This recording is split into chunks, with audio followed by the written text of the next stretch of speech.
So for the last pass, I put a little bit of timing in it, and I adjusted the shocks to let it hook a little harder, and it went faster. It went quite a bit faster, actually. So I was going to go and I was going to add a little bit more timing, and I was going to adjust the ladder bars and make another shock adjustment, because as soon as she let off the button, it started to go a little bit right. So I was going to make a ladder bar adjustment to take a little bit of the load off of the left rear tire to keep it from trying to drive around the right rear tire. So, or you could put load on the right rear tire, however you want to look at it. But I noticed when I was doing that, so this is where I adjust the timing. I put a crank trigger on it, which is this little setup down here. And so you move that sensor up or down, and that's how to adjust the timing. And there's magnets in that wheel, that red wheel that's on the crank, on the end of the balancer on the crankshaft. I noticed that it wasn't centered anymore, and I just put that crank trigger on there. So then I decided to try and move the crankshaft forward and backwards, and just see how much in play the crankshaft has, and it moved a bunch. So we have a thrust bearing or crankshaft thrust surface. We have an issue downstairs in this little mystery motor. So, you know, that's part of buying used race cars. That's what it is. You know, who knows? I'm sure that the guy didn't know that it had this issue, but I will say that it has an alternator on it, and it's definitely hooked up, and it looks like it was being used at, you know, one time, but the belt's missing. And so that'll kind of give you a little bit of a clue sometimes. You know, sometimes they take the belt off just to make it run better, because they do run faster without the alternator belt. But sometimes they take the belt off because they can't keep a belt on it. And it had this pulley on the crankshaft. I am guessing that it probably was slinging the belts because it had a thrust issue and the crankshaft was moving forward and backward in the motor, and so they probably couldn't keep a belt on it. But that's just a guess, who knows. I definitely don't think that the guy that was selling the car knew, because trust me, he has no reason to lie about anything, has no reason to, you know, sell anything broken, or he's not the type of guy that, like, if something has a problem that he needs to get out from underneath of it, and so he sells it to somebody and makes it their problem. Like, he has no reason to do any of that. So I don't think that's the case here. I just think that, you know, that's racing, man. That's the way it goes. This is a very simple little race car, and his son raced it, and so I just think that it was one of those things that if you weren't doing what I'm doing now, you probably wouldn't notice it. So because before it didn't even have a crank trigger. Before it, you just adjusted everything with the distributor. So it's obviously not the motor that's supposed to go in the car. You know, we have a motor that's going in this car. We're having a lot of fun with this little motor. We're having a lot of fun teaching you guys about optimizing combos, and about, you know, and I really feel like we can go fast with what we got here, and that's what it's all about for us. You know, we've got cars that have the, you know, best of the best type of stuff in it or whatever, and we got cars that, you know, make a way more horsepower than you need. But I honestly think in this situation here, I think the little mystery motor makes about as much power as we need for what we're going to do with this car at first. Later on down the road, this winter or whatever, you know, we may put this motor in it. That's what we bought this motor for. But to be honest, you know, that thing right there just doesn't scream optimizing your combo or low budget or working with what you got. Even though it's a relatively inexpensive combo when it comes to street and track racing or whatever, and especially anything heads up, it's a relatively inexpensive and simple combo. But still yet, because I mean, dude, this much is going to be sticking out of the hood. When you have all this sticking out of the hood and you show up to a race, like, you know, you better be coming to win the whole damn thing. So right now we're having fun with the car, and we're just trying to keep it simple, and we're trying to, you know, see what we can do to make this thing run as good as it can. And I think that a lot of you guys will be surprised at how well you can run with the shit you got. As much as, you know, the motor matters, and as much as horsepower is king, when it comes to street and no prep, or even, you know, local race tracks and surfaces and stuff, like, you know, when it's not a national event type of deal, a lot of the times the man with the best car wins, not the most horsepower. So we just want to show you guys that working on the car is worth, to me, in my opinion, personally, a good working car is worth a lot more than a bunch of horsepower, because you can always put horsepower in it later. So what we're going to do is, we decided we don't want to tear this little motor up, not if we don't have to. I'm going to raise this up, I'm going to pull the oil pan off of it and see exactly what's going on and what went wrong, and see if we can diagnose it and see if we can fix it.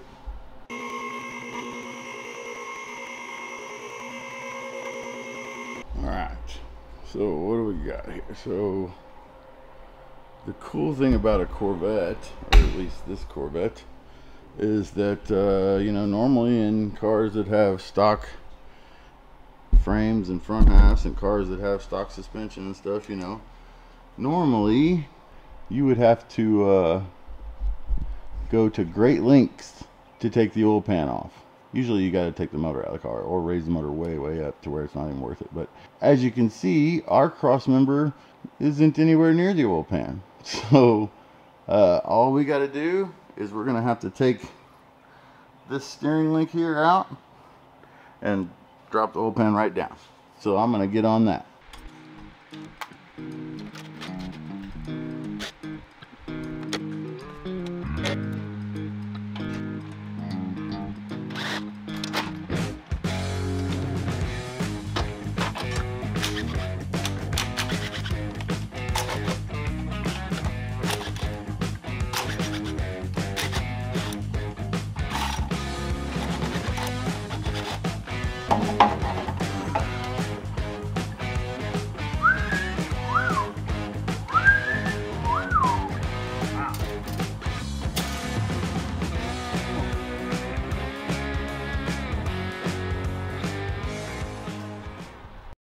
Many observations later. This is the mystery motor, mystery solved, unsolved, mystery, no more mystery. Man, this thing's blurrier than Bigfoot. Hello, can you zoom in? Can you focus? Spot focus. What the hell does that mean? So will it focus if I do that? Oh, look at that. Ha! Man, I'm figuring this deal out. Look. We got what looks like a 2-bolt main 400 with a cast crankshaft. I mean, you can see the surface there. That appears to be only the finest of cast. As McDougal would say, powdered cast from a baby Egyptian mold in the sand dunes. As Flip would say, the best cast in all of China. All of the kingdom of China. Alright, so a couple things stand out. This first, that little guy. So I did notice some weird chunks in the oil pan of flakes and stuff. I'm guessing most of it would be from this chewed to death dipstick here, and it looks like, so just a tip, guys, if you're ever working on your performance engine, don't pull or remove the dipstick while it's running, because it will most definitely get chewed up in the crankshaft. Front of motor that way, back of motor this way. That is the torque converter, or something like a torque converter but smaller. This here is the oil pump, and then in there is the thrust bearing and stuff. You can see where this crankshaft flange here, where the flex plate bolts to, you can see that between the block here. Watch what happens when I push it over here. I'm hoping that you can see that. Huh? Huh? See that? I'm not sure if you know, but that's not good. So, you want to look at another bearing surface, or bearing area of the bearing here, or of the crankshaft here. If you look at this part here. All right, now watch.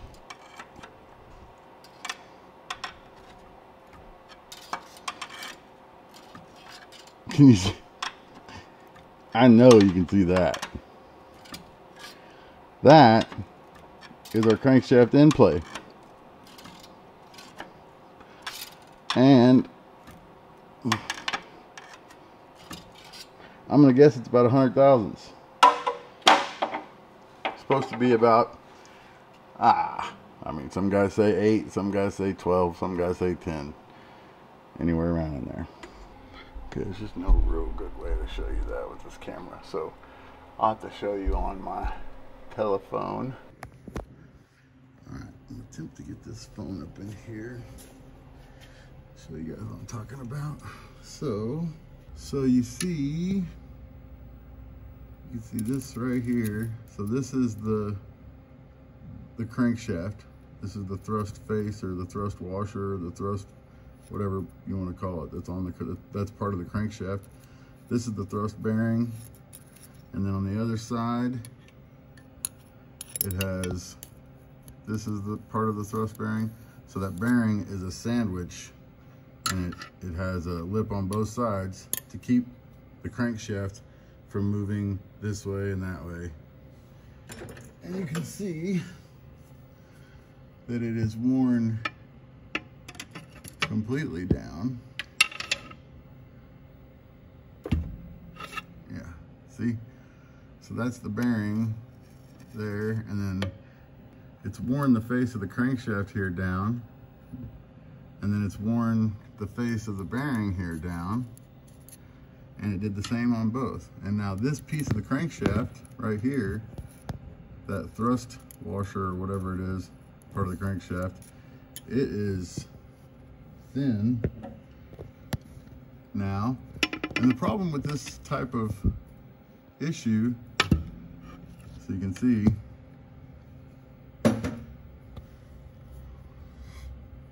you got the bearing here. That's the bearing face, this is the crankshaft. This is thinner than what it's supposed to be because it's just being pushed forward and backwards. Now, there are a few different theories for this. Let me see if I can get on one here where I can show you a little bit more of what this does. Yeah, so, I mean, if you look at that,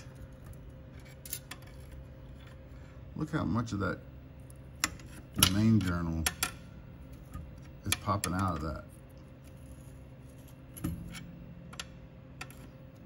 I mean, dude, that is nuts. Yeah, look at that right there. I mean, hell, you can see the rod itself move. If you look way up in there, you can see the piston. The rod is not spaced evenly on the piston because of this. This causes lots of problems. So you can see whenever I move this, see that? That's bad. That's not good. You can actually see on the piston where it's been wearing, right there, where the piston has been, where the rod's been wearing into the piston from being pushed forward. So, it really causes a lot of stupid problems. We're gonna pull this crankshaft out and we're gonna take it to crankshaft services here in Oklahoma City. Last time I had one of these, I was working on for some guy that had this issue. They were able to weld up that surface of the crankshaft and then polished all the journals and stuff and cleaned it all up, and they were able to do all that in a few days, and it's like $100. So maybe even 75, but that's been a while. It's probably been 10 or 15 years. So, but now the issue is to find out why, because it's no good to have it fixed if you're just gonna do it again as soon as we put it in the car. I was trying to see if I could find some sort of numbers or markings on the short block to be able to tell what it is, what the bore is, what the compression is, stuff like that. But I haven't seen anything major. The few things that I have seen are, so this big notch here, that's the clearance, that's to clear that rod when it swings through there. So that tells me that it's, yeah, you can see it right there. See where they cut the notch out of this right here to clear the rod bolt and stuff. So, I mean, that tells me that it's, you know, I don't know on a 400 block if an H-beam rod fits, but I'm guessing that they just did that for the H-beam rod. But it also could be possible that this thing has more stroke. Could be possible that this is a stroker motor. This thing could be a 434 or something, you know, instead of a 400, or it could be a something 421, who knows. But I mean, there's a lot of weird numbers on the crank. Like, see, somebody wrote this. I don't even know what this is. 4, 6, something 8. 4, 6, something 8. And then this number here, which is, I'm guessing 4376 or A376. 4376. I mean, that's not the stroke. Good God. If that was the stroke, though, this thing would be a big bastard. This would be a 540 or some shit. The pistons are really nice, like exceptional. They're actually really nice for this motor. You see how much reach right here? You can see how thick this is right here. From here to here, like this is a really, really nice piston. And it's got some lightning. You can see the lightning pocket up there in the skirt where they cut some material out. I mean, it's a really nice piston. It says Ross 412 on it. I'm guessing 412 is a forging number or a forging, but I don't see any other numbers on the piston, which is very weird. All of my pistons from Ross usually has a number right in here or right here, maybe. That's weird. Maybe it's a off-the-shelf piston and it's part number 412. I don't know. I'm gonna keep digging into this deal and see what I can find. So if you look right here, whenever I take this torque converter bolt out, this should stay here until I push it back. And then when I push it back, there should only be about, you know, 1/8 of an inch to maybe 3/16 of an inch between the converter and the flex plate. If it's any closer than that, then it pushes the crankshaft forward. If it's any further away than that, well then when you pull it to the flex plate, it pulls the converter out of the pump. But there should be space in between here for sure, otherwise it will push the crankshaft forward. You need space between here for the converter to do its thing. So let me show you.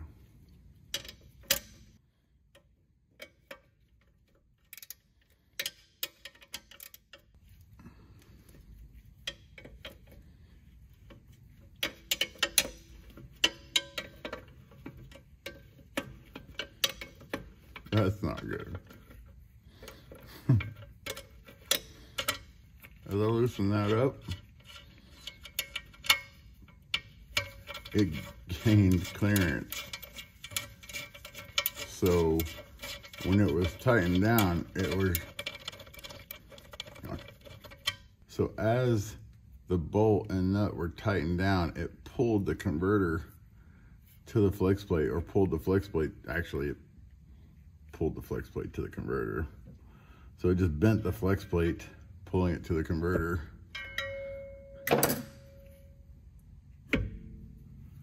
Which is weird, because there is space. I mean, right there, that does have space. Huh. So maybe just the ears of the converter are bent out a little bit. But man, that shouldn't cause it. There's plenty of space. Yeah. Yeah, I mean, so there's your space. That's how much space we have, which is, you know,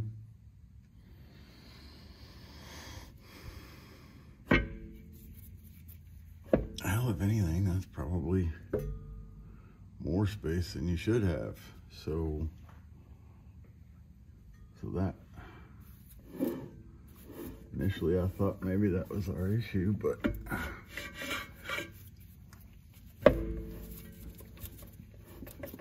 I don't know. I'm gonna have to check the